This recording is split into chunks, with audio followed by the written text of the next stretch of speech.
Welcome to the Bob Hagan Show, sponsored by It's Relevant. I'm your host, Bob Hagan, and the goal of our show is introduce you to the Stamford that we know, the heroes, unsung heroes, and the movers and shakers of this town and the surrounding communities. I hope you enjoy our show, and thanks for joining in. I'm very honored today to have on our show Ms. Ivonne Zucco. Ms. Zucco is the Executive Director over at the Center. Ivonne, thanks for being on the show today. Thank you for having me. You guys do unbelievable work. Why don't you tell the listening audience who you are and what you do and what you're trying to accomplish? Okay, well, I'll tell you a little bit about the center.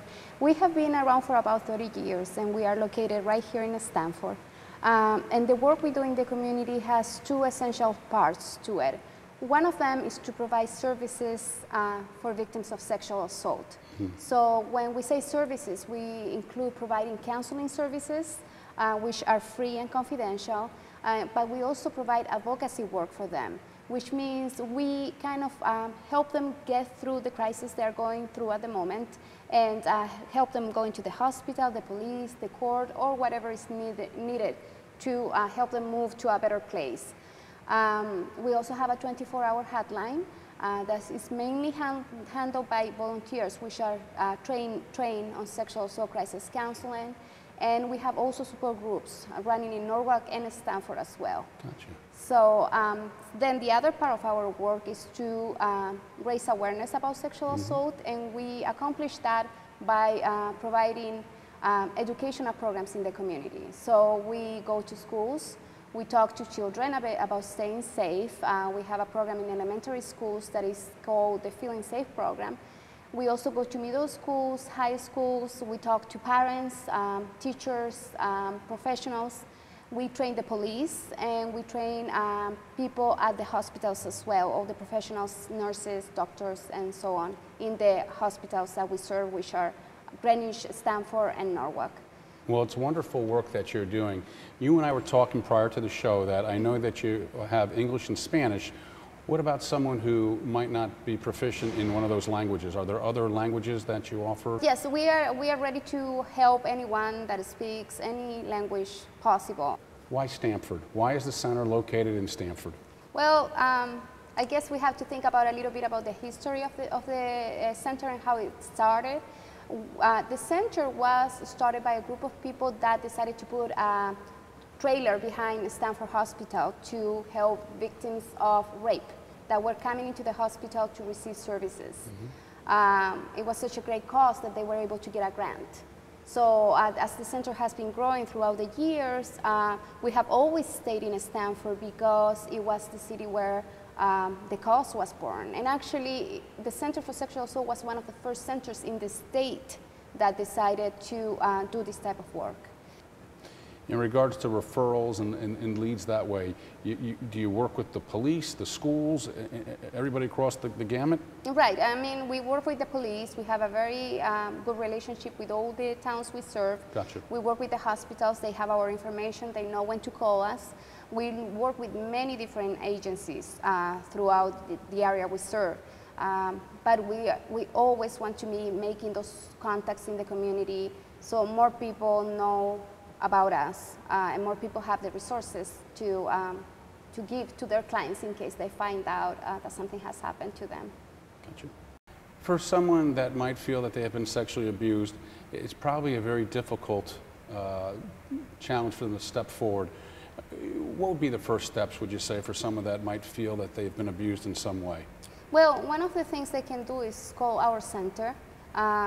And the phone number is 203-348-9346, and talk to a counselor over the phone and see how comfortable they feel about talking of what has happened to them. We will never ask them any specific questions. What we want to work with is the feelings associated with what they may think may have happened. Sure. All the calls are confidential, and our services are free of charge as well. So a person will get up to 12 sessions with a counselor that has a specific training on sexual assault, and will be able to come in and talk about what they feel comfortable talking about. When it's painful for me to ask you, but how relevant is sexual abuse with children? Well, it happens quite often. National statistics say that 1 in every 4 girls and 1 in every 6 boys will be sexually assaulted before the age of 18. Sexual assault is the most underreported crime in anywhere. Only about 60% of the crimes get reported to the police. That leaves a big number of people. And why is that? Well, there is a lot of shame related to sexual assault. There is a lot As in the person it's done to? Exactly. Okay. Or the child itself. In the case of children, they usually know that what has happened to them is something that is not supposed to be happening because they have no reference. So that's why the education we do is so important, and it's so important that parents know how to talk to children about it and so on, and what children can do and what is an okay and a not okay touch, because children don't really know. Now, in the case of the adults, most victims do think that what's happening to them is their fault. In the case of women, for example, they will think, well, I shouldn't have gone there, I shouldn't have drinks too much, or I shouldn't have worn those clothes, because that's the first reaction that people do have in the community. Instead of supporting a victim, what they do is to ask them, what is it that they did wrong that caused this person to do this to them? Right.